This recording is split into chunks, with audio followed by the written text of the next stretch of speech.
بعضې څیزونو له خدای فضیلت ورکړي، ټول څیزونه یو شان نه. په ښارونو کې ښایسته ښکار او بهتر ښار د مدینې منورې دی، د مدینې په شان ښار بل نشته. په وادي کې بهترینه وادي د مکې مکرمې ده. د مکې مکرمه د دوه غرونو منځ کې چې کومه پوره وادي ده، مکم ده او دا ټول علاقه، د هغې نه بهترینه وادي نشته. او په جوماتونو کې مسجد حرام د بیت الله جومات دی، د هغې په شان بهتر جومات بل نشته. په میاشتو کې د رمضان میاشته، د هغې نه قیمتي او برکتي میاشت بله نشته دی. او په مخلوق کې انسان نه بهترین د خدای په نزد بل نشته. او په انسانانو کې بیا د پیغمبرانو په شان څوک نشته. او په پیغمبرانو کې بیا رسولان دي، او په رسولانو کې زموږ د ښکلي مبارک پیغمبر په شان څوک نشته. او په سفرونو کې د رسول الله صلی الله علیه وسلم د معراج د سفر د قیمتي سفر بل نشته. دا میاشت د اسلامی میاشت شعبان ورته وایي، او زموږ پښتانه ورته شب قدر میاشت وایي. او د شب قدر دا میاشت چې ورته موږ وایو نو دا اصل کې شب قدر دی. شب فارسی لفظ شپې ته وایي، او قدر عظمت او لویه ته وایي. د لویه د عظمت او د برکت شپه. نو په دې میاشت کې یو شپه ده چې هغې 15مه شپه ده د دې میاشتې، د الله په نزد د عظمت شپه ده. دقه رنګې په دې میاشت کې چې دا کومه شپه ده چې د دې شپې ته شب قدر وایي، د عظمت او د لویه او د برکت شپه، دا هم ډېره قیمتي شپه ده. د دې ډېر نومونه دي، علماو د دې ګڼ نومونه لیکلي دي. کشاف کې زمخشري په 4 جلد کې په 202 یا صفحه باندې، او ساوي زمونږ یو حاشیه ده د جلالین، او امام رازی په تفسیر کبیر کې د دې مختلف نور نمونه هم لیکلی دی. دې ته لیله مبارکم وایي، د برکت شپه. انا انزلناه فی لیلة مبارکة. بعض علما، ټول نه، بعض وایي چې همدا شپه ته مراده ده. لیله مبارکه د برکت شپه. لیلة البراءة هم ورته وایي. براءت خلاصي ته وایي. هلکه وایي جج پلان کې سړی بری که او خلاص یې که، نو لیلة البراءة. او زمونږ د اردو خوانان ورته شب برات وایي. لیلة البراءت په دې شپه الله پاک ډېر مخلوق د جهنم نه آزادوي. څونه فایده شو. لیله مبارکه د برکت شپه، په دې شپه باندې الله ډېر برکتونه نازلوي. او لیله براءت خدای پاک په دې شپه ډېر مخلوق د دوزخ د اور نه آزادوي. لیلة السکم ورته وایي. دا لیکلی دی امام رازی. لیلة السک د دستاویز، سک دستاویز ته وایي، اسټامپ ته وایي، د دستاویز شپه. په دې شپه باندې الله پاک د دنیا فرشتو ته د راتلونکي د یو کال تقدیر دستاویز ورکړي چې دا ولیکي. او بیا د رمضان کې چې کوم لیلة القدر شپه ده، په هغې د دنیا فرشتو ته حواله کړي. لیلة الرحمه ورته وایي، د رحمت شپه. د خدای پاک رحمتونه په دې شپه باندې راورېږي. څومره ښکلي نومونه دي چې د کوم څیز نومونه ډېر دي کې عظمت یې او لویي وي پکې د خدای په نس. دا ګڼ شمېر نومونه دي وروڼو د دې. اوس دا کوم حدیث چې ما درته ولوسته، دا په مشکات شریف کې هم شته او په ترمذي کې هم دی. رسول الله صلی الله علیه وسلم فرمایي ان الله ينزل لیلة النصف من شعبان، چې خدای پاک د شب قدر په دې 15مه شپه په نیمه، یعنی 15مه شپه د دنیا د نږدې اسمان ته راکوزېږي. د خدای داسې کوزېدل نه لکه زمونږ او ستاسو په شان. دا د خدای یو صفت دی، په مطلب یې نور موږ نه پوهېږو چې څنګه الله راکوزېږي. خو الله ځان له د کوزېدو یو صفت ثابت کړی دی خو زمونږ د کوزېدو په شان نه چې د یو مکان نه بل خوا ځي الله د مکانیت او د زمانیت نه او د جسمیت نه مبرع او منزه دی نو څه کوي الله پاک یا د خدای رحمت را کوزېږي فیغفر لاکثر من عدد شعر غنم لبني کلب وفي روایت لکلب د بنو کلب قبیلې خلکو به ګډې چیلې ډېرې ساتلې نو د بنو کلب قبیلې د ګډو چیلو د ویښتو نه زیات مخلوق پکې الله پاک بخي په دې حدیث بعضې علماو څه کلام کړی دی پراویانو از حقیقت لیکن عبدالرحمن ابن عبدالرحیم مبارک پوری رحمت الله علیه هغه په تحفة الاحوذی کې لیکلی دي چې دا د ګڼو صحابو نه ثابت دی نو خامخا ولا اصل شته دا د څومره صحابو نه دا حدیث منقول دی چې هغه نومونه درته وایم دا حدیث خو یو نقل دی د حضرت ابوبکر صدیق رضی الله عنه دویم دا حدیث ته حضور پاک نه نقل کوي حضرت علی رضی الله عنه دریم دا حدیث ته رسول الله مبارک نه عائشه صدیقه نقل کوي سلورم عبدالله ابن عمرو ابن العاص د حضور پاک نه نقل کوي پنځم معاذ ابن جبل رضی الله عنه نقل کوي او شپږم حضرت ابو هریره رضی الله عنه دی اوم حضرت ابو ثعلبه خشنی رضی الله تعالی عنه دی اتم حضرت عوف ابن مالک رضی الله عنه دی او نهم حضرت ابو موسی اشعری رضی الله عنه دی او لسم حضرت ابو امامه باهلی رضی الله عنه دی او یو لسم عثمان ابن ابي العاص رضی الله عنه یول صحابه د حضور پاک نه نقل کړي د هر یو بیا ځان له سند دی نو که په یو سند کې کمزوریالی وي خو چې دا ډېر یو ځای شي نو دا مضبوطوالی پیدا کوي حدیث په کومو کتابونو کې دی چې هغه هم درته ویم دا حدیث په ترمذي کې هم شته دا حدیث په نسائی کې هم شته سنن د نسائی کې ورته وایي دا حدیث ابن ماجه کې هم شته دا حدیث په مصنف د ابن ابي شیبه کې هم شته دا حدیث په مستد د بزار کې هم شته دا حدیث په معجم کبیر د طبرانی کې هم شته دا که حدیث په سنن کبرا د بیهقي کې هم دی دا حدیث حیثمی په مجمع الزوائد کې مروړلی دومره کتابونو کې دا حدیث شته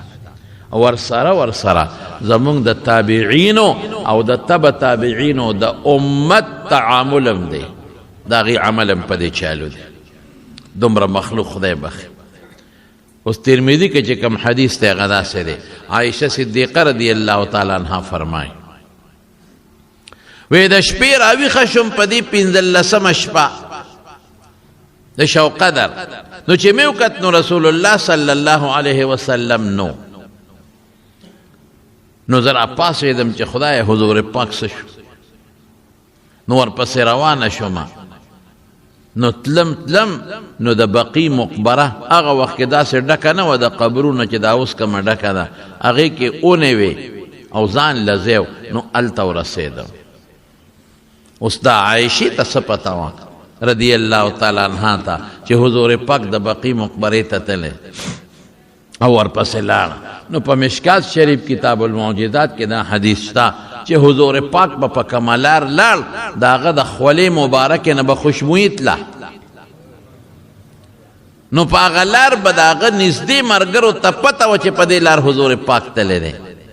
ځکه چې هغې به ورسره ناسته کوله نو هغه خوشبویي به ورته معلومه وه چې د حضور پاک د خولې دا خوشبو ده نو چې په کومه لار به ته نو په هغه لار به ته خوشبو پاتې شوې وه نو صحابه چې کوم نږدې صحابو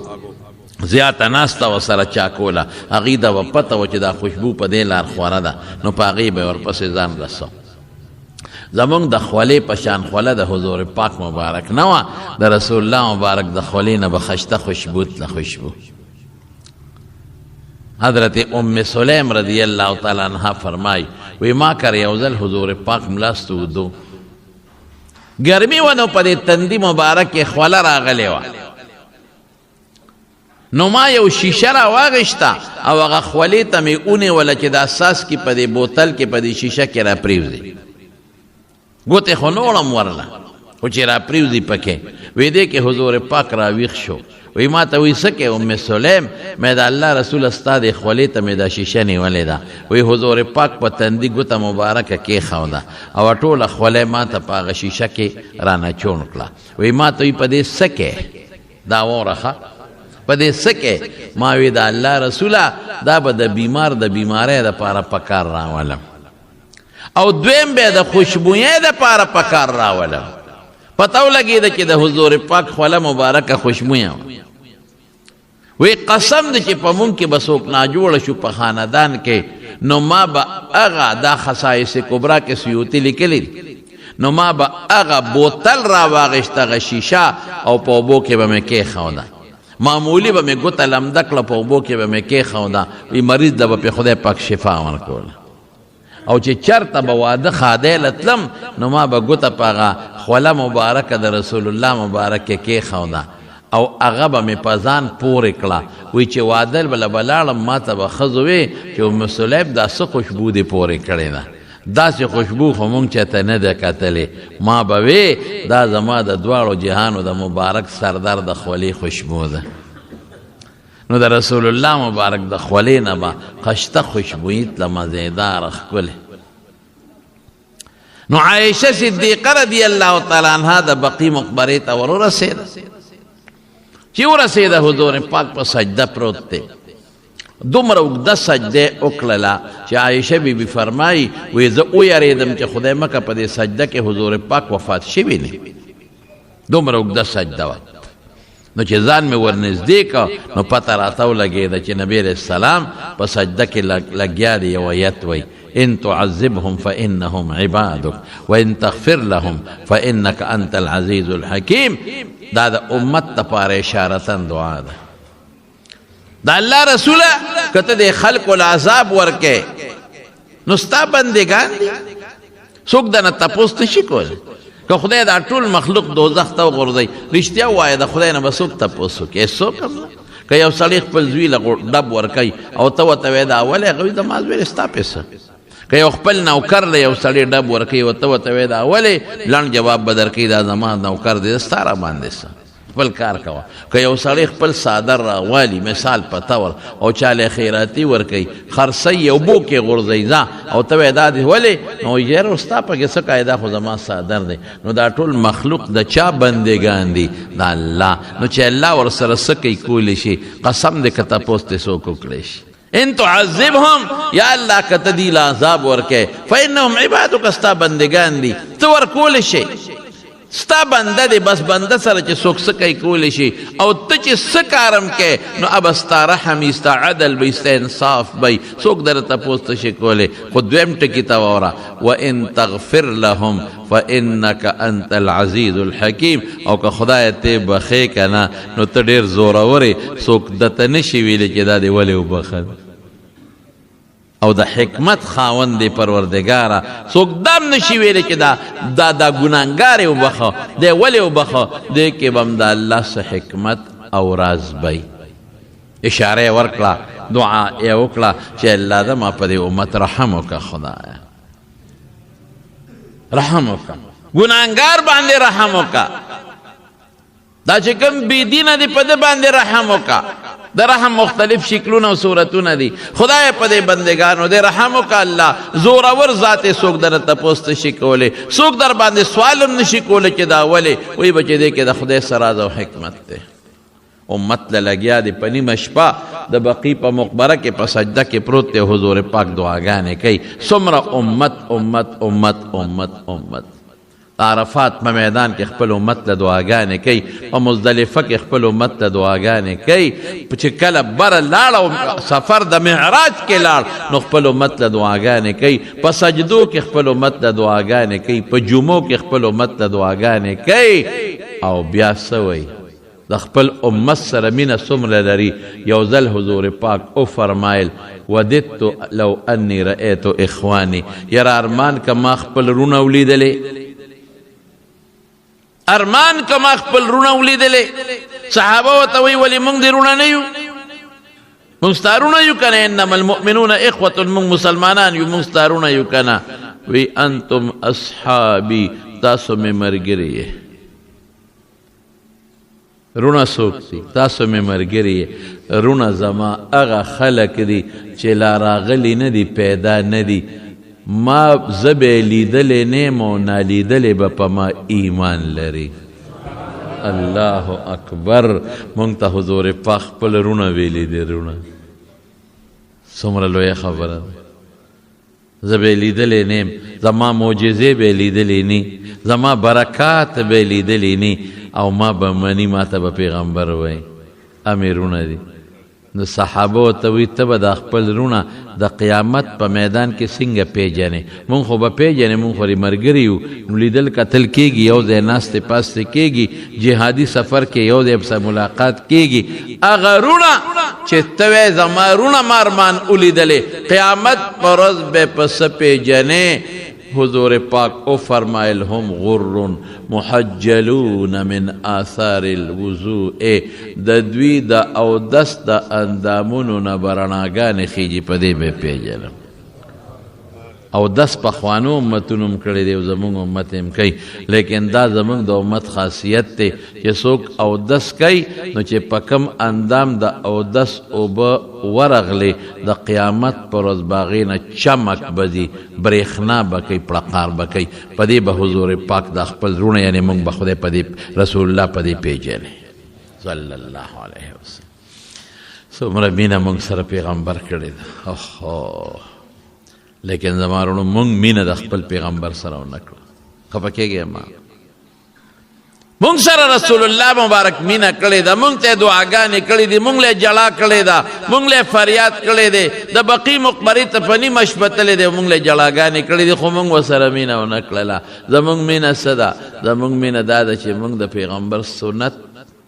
پیغمبر سره مینه خو دقه ده که نه چې د هغه سنتو سره مینه وکړي. مونږ د پیغمبر سنتو سره مینه ونه کړه، د پیغمبر طریقه مونږ خپله نه کړه، د پیغمبر په نقش قدم مونږ لا نړو، او د حضور پاک اخلاق مونږ خپل نه کړل چې د پیغمبر مبارک کم خوی دی او کم اخلاق دی، دا مونږ خپل نه کړل.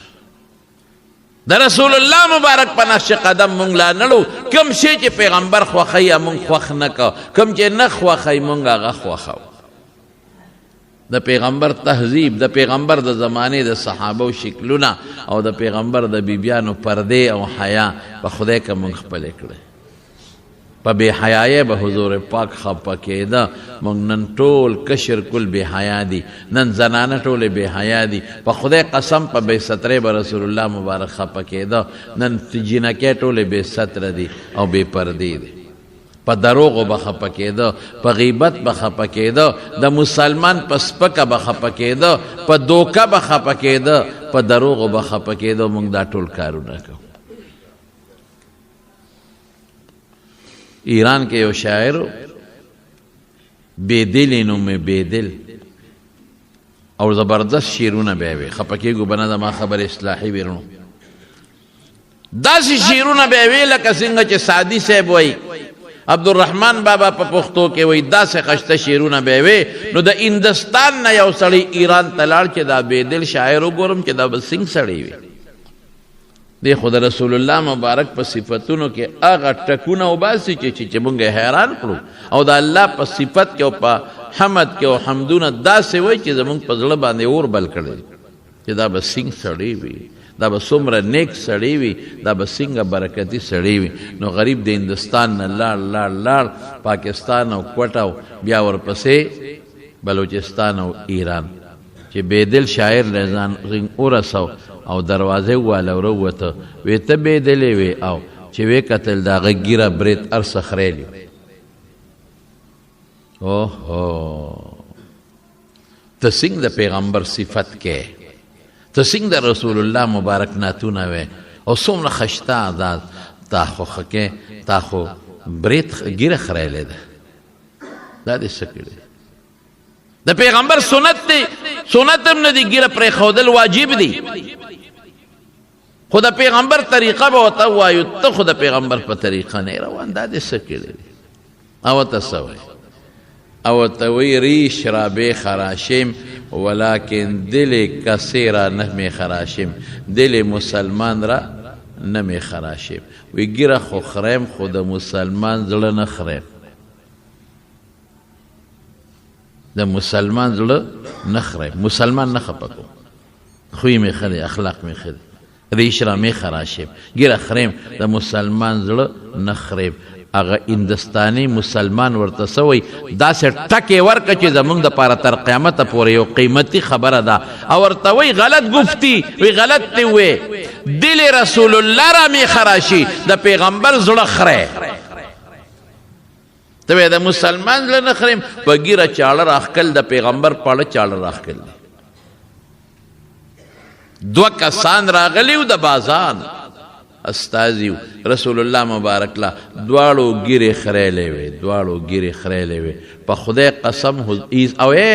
مجوسیانو مسلمانان هم نو رسول الله مبارک ته مخ واړه وی دا ګیرې ولې خریلې دی وی دا مونږ ته خپل رب ویلی دی بادشاه ته به رب وی امرنا ربنا مونږ ته خپل رب خپل باچا ویلی دی چې دا ګیرې اخرایې حضور پاک سوی ولکن امرنی ربی ما ته خپل رب چې حکم کړی دی هغه دا ده چې مونږه ګیرې ګڼې کړو ان نعفی اللحیه اللحا ګیرې ګڼې کړو ونعفی الشوارب او بریت لنډې کړو ستاسو رب تاسو ته وی اخرای ما ته زما رب وی چې ګیره پرېږده ګڼه کا مخ تېړئ مجوسي نه مخ اړئ مونږ به د قیامت پر ورځ الله سره مخامخ کېږو څه پته لګي چې دا ساره نه په کوم وخت کې وځي د مارونو چې څومره دوستان دلته ناست او د چام ګیره نشته او خریلي د نن نه پس واده وکړې انشاءالله چې ګیرې به بیا نه خرایو که خیر فیصله وکړي ولې دا ګیرو والا ګیره حسن نه دی که ګیره د حسن او د ډول شی نه وي نو پیغمبرانو باندې خدای ولې پرېښودی او څومره ګناهونه دي په ګیره خریلو کې ګوره ښه یو خدا واجب دی ختم کړل ګیره واجبه ده یو دا ګناه شوه دویم همیشه ګناه کې یو ظلم نه ده روزانه نه په دویم ورځ یې خرې نو یو ځل سړی ګناه وکړي دا ته همیشه ګناه کې دوه شوې دریم ښکاره ګناه ده پټم نه ده د خلکو مخ کې ښکاره کې څلورم په دې ګناه پیسې لګې یا په نی باندې خره یا په بلیډ باندې خو پیسې لري پې لګي او پنځم څه دا ښځو سره تشبیه پکې راځي د ښځو تشبیه لوی جرم او ګناه ده او شپږم د انګریزانو سره تشبیه راځي هغې یې نه پرېږدي او اووم څه دي اووم تا د خریلې مخ ښکلی ښکاري او ګیرې مالا مخ ته بدرنګ ښکاري نو د ګیرې مخ خو د پیغمبر مخ وکړه نو خطرناک جرم زما په خبرو مه خفه کېږئ زه هغه خبره کوم چې کوم کې ستاسو د آخرت فایده ده د دین ګیرې پرېږدئ ګیرې مه خرایئ که مړه شوې په قبر کې به څه کې او د قیامت په میدان کې چې څنګه مړی هغسې به پاسې نو ګیرې خریلې به پاسې نو رسول الله مبارک ته به څنګه مخامخ کېږي مونږ له پیغمبر څه کوي مونږ څه کوو جامې د سنتو مطابق اچوي لباس ویخته د سنتو مطابق اچوي پرېږدئ د انګریزانو پیښې مه کوئ او زمونږ خصوصا دا زنانه او دا جینکې دا پیغلې جینکې دي ته دا درخواست کوم زما لوڼو زما بچو زما لوڼو زما بچو د انګریزانو د ډمانو پیښې مه کوئ بچې په خدای اړه مې خفه کېږي زما آواز چې څومره اوري که په کیسټ کې اوري که په موبایل اوري ټولو ته وایم چې بچې د انګریزانو پیښې مه کوئ او د ډمانو پیښې مه کوئ د بی بی فاطمې پیښې وکړئ او د بی بی عایشې پیښې وکړئ شکل د عایشې بی بی په شان جوړ کړئ او شکل د فاطمې بی بی په شان جوړ کړئ خشته شکلونه جوړ کړئ پرده وکړئ پرده دا ستاسو دا ښکلي وجودونه مې په دوزخ نه دي پیرزو ګورئ رسول الله مبارک فرمایي چې اخره زمانه کې به داسې ښځې راشي کاسیات عاریات جامې به یې اغوستې او بربنډې به نری لباس به یې که نه نو بربنډه شوه مټې به ښکارئ کټ لستوڼو والا وي نو ښکاره شوه پړونې نشته نو سر ښکاره شو برقه نشته نو سټ او سر او لاندې ښکاره شو او تنګ پنسې د ګیټو ګیټې لاندې ښکاره شوې او تنګ تروس جامې مائلات ممیلات چې په لاره ځي نو خلک به ځان ته رامایل کوي چې موږ ته هلکانو ګوري او دوی به هلکانو ته ځان مایل کوي. یا د مسلم شریف حدیث دی رونو ښه واورئ که نه، دغې بچیانو ته ویم دې لوڼو ته ویمه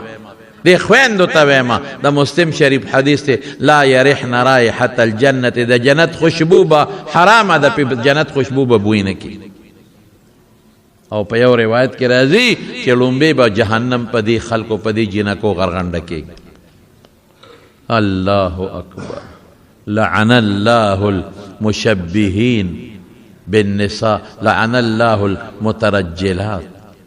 اغه خزه چې د سړو پشان پیخې کوي په خبرو کې، په چال کې، په جامو کې. پیغمبر مبارک خیره کړی دی چې خدای دې د خپل رحمت نه لرې کړي، خدای دې په لعنت نازل کړي. لعن الله المخنثین،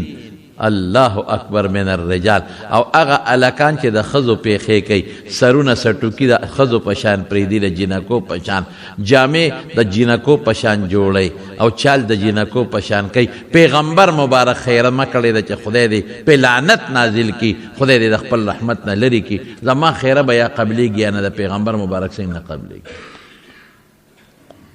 امت د پیغمبر په کم طرف روان دی. څومره دعاګانې مونږ له رسول الله مبارک کړې دي، څومره جړاګانې مونږ له کړې دي، زمونږ د لیدو تمنا یې کړې دی رونو. قسم په خدای که برکت دی د پیغمبر په تابعدارۍ کې دی، او چې د پیغمبر تابعداري نه کې تبعی ده، غر کېدل دي. نو دقه آیات وی رسول الله مبارک په سجده پروت دی. ان تعذبهم فانهم عبادک وان تغفر لهم فانک انت العزیز الحکیم. خدای که ته دا بخې نو څوک تپوس نشي کولی، او که چېرته عذاب ورکړې هم ستا بندګان دي. عایشه بیبي پې ور پرېوته او ورته وایي د الله رسوله دا ته څه کوې، ته چرته د ما په د کوټې نه اوتې وې. الله اکبر. حضور پاک ورته فرمایي عایشې ستا څه خیال و چې ګنې ستا په شپه کې زه بلې بیبي له ورغلی یم، ستا نه پاڅېدم بیبیانې خو نهه وې، نو زه بلې له تللی یم. یو د الله رسوله ما وی چې که ته چې د بلې بیبي له ورغلی. وی نه عایشې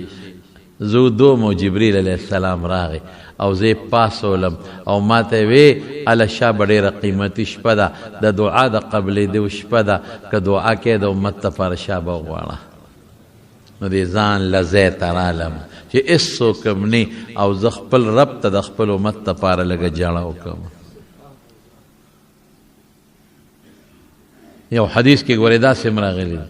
چې په 14مه شپه رسول الله مبارک د دې شو قدر الله ته سوالونه وکړل، نو 3 حصه د امت ولا خدای وی 3 حصه امت بدله بخم په 14مه باندې. نو بیا ورته په 14مه شپه بیا دعاګانې وکړې، وی 2 حصې به وبخم. نو بیا ورته په اخیری 15مه شپه دعاګانې وکړې، وی ټول به وبخم. او دا مرونو وورئ حضرت عایشه صدیقه فرمایي، حضور پاک نه نقل کوي چې رسول الله مبارک فرمایلی دي چې د رمضان د میاشتې نه پس قیمتي میاشت چې خلق دې پکې روجي ونیسي هغه د شوق قدر میاشت ده. او رسول الله مبارک به د شوق قدر د میاشتې په اکثر ورځو کې روجي نیولې، اکثریت لږې به نه نیولې او اکثریت به روجي نیولې د شوق قدر په میاشت کې. او الله پاک اواز کوي ماشاءالله، ټوله شپه الله آوازونه درته کوي بنده. الا من مستغفر فاغفر له، الله الا خبردار، هل من مستغفر څوک بخنه غوښتونکی شته فاغفر له چې دی وبخم. الله آواز کوي څوک بخنه غوښتونکی شته فاغفر له چې دی وبخم. الا من مسترزق فارزقه، الا من مسترزق څوک رزق غوښتونکی شته فارزقه چې زه وله روزي ورکم. ماشاءالله. هلکه مونږ خو بخنه غواړو د خدای نه کنه، روزي هم د خدای نه غواړو. او دریم څه عجیبه خبره کوي، الا من مبتلا فاعافيه یا فاعافيه، شته څوک په تکلیف کې انخته چې د دې تکلیف نه وباسم،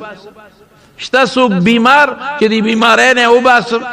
شته څوک په مقدمه کې انخته چې د مقدمې نه وباسم، شته څوک په دشمنۍ کې انخته چې د دشمنۍ نه وباسم، شته څوک یا څوک په بچي یا ښځه په تکلیف او په غم کې انخته چې دې ته وباسم حتی یطلع الفجر، تر سبا خطو پورې الله دغه آوازونه کوي.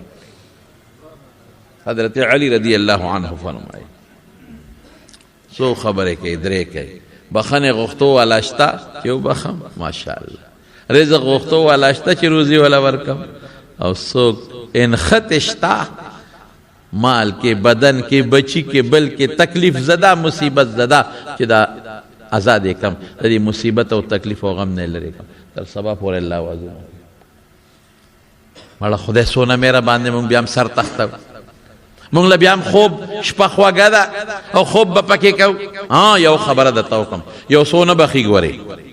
ام واوره، یو څو نه بخي، یو مشرک نه بخي چې الله سره شرک کوي. ان الله لا یغفر ان یشرک به ویغفر ما دون ذلك لمن یشاء. شرک نه بخي، مشرک بالکل نه بخي. هغه انسان به بخي چې هغه موحد وي، الله په ذات کې او په صفات او په افعالو کې یو ګڼي، خدای سره شرک نه کوي. یو خو هغه شرک دی چې وي دوه خدایان دي، یو خو هغه شرک دی چې بوتانو ته سجدې کوي، دام شرک دی چې د الله خاص صفت بنده له ورکوي. لکه زه به یو مثال درکم، جوړون کې د خدای صفت دی او ته وایې نه ما پلان کې زیارت لازم چې ما جوړ کي، پلان کې پیر صاحب لازم چې ما جوړ کی. نه نه نه، سبب به استعماله ډاکټر لزا، خدا باندې وای چې ډاکټر به مې جوړي، ډاکټر به علاج کوي، جوړون کې به مې سو کی. بس مال پلان کې زیارت لازم او مال به هغه به مال زوی را کوي، زوی نشي درکولی، زوی به څوک درکوي؟ الله. ډاکټر لزا علاج به دې کوي او ډاکټر زوی نشي درکولی، ډاکټر زوی درکولی شو ځان له ډېر پیدا کوي. بعضې د الله خاص صفتونه دي، هغې کې به م الله سره شریک نه جوړی. یو دا سړی دی چې موحد یعنی مشرک، که په شرک په ذات کې وي او که په صفاتو کې وي، او چې د الله کم کارونه کوي ته دا بندم کولی شي. په دې کې تفصیل ډېر دی، ما مخکې په یو ځل تقریر کړی، بیا به م پې وکړم انشاءالله. مشرک نه بخي. دویم څوک نه بخي؟ کینې والا کینهګر، دا مسلمان سره کینه او حسد ساتي. دا ښکلی ولې دی، دا مال یې ولې دی، دا علم یې ولې دی، دا رزق یې ولې دی، دا سپینه جامې ولې ده، دا خلک عزت ولې کوي؟ دا ډېر خطرناک جرم دی حسد. او بیا دا حسد په تاسو کې هم شته، خو دا په موږ مولیانو کې ډېر دی. سپیده ته وایم موږ مولیانو کې ډېر دی چې د دې مولا عزت ولې دی، د دې مولا خلک قدر ولې کوي، د دې مولا دا شاګردان او دا طالبان ولې ډېر دي. دا لوی غم دی، دا حسد کینه، دا په خدای اعتراض دی. دا نعمت چا ورکړی دی؟ الله. او ته دا ولې؟ په خدای دې اعتراض، د خدای نه دې ځان درون وګڼو چې خدای ته نه پوهېږې، دا نه وه پکار، دا چې زه څه ویم داسې پکار وه. خدای ته دې بې انصافه ووې چې دا صدقې خدای دا انصاف نه دی، دله دا مال ورکول نو پکار، دا بچی ورکول نو پکار، د عزت ورکول نو پکار. حسدی نه به تختې به تختې چې چا کم حسد دی تختې به دی. په ده د خدای قهر نازلېږي، په ده د خدای غضب نازلېږي، دنه تخته. دا سړی دا حسدي سړی او کینهګر دی، د عرفات په میدان کې هم خدای نه بخي، د لیلة القدر په هغه خاص ټیم هم خدای نه بخي، دې کې هم ده بخي. دریم څوک دی؟ مدمنو خمر، چې همیشه شراب څکي. ځکه یو سړي یو ځل څکلي او توبه یې ویسته چې بیا به نس کم ټیک شوه، خو چې نه شراب او شراب او شراب او شراب دا هم پکې نه بخي. څلورم څوک دی؟ څلورم هم واوره چې دا پرتوک د ګیټو نه لاندې ځان پسې راکاږي، کبرجن، چې دا کبر کوي،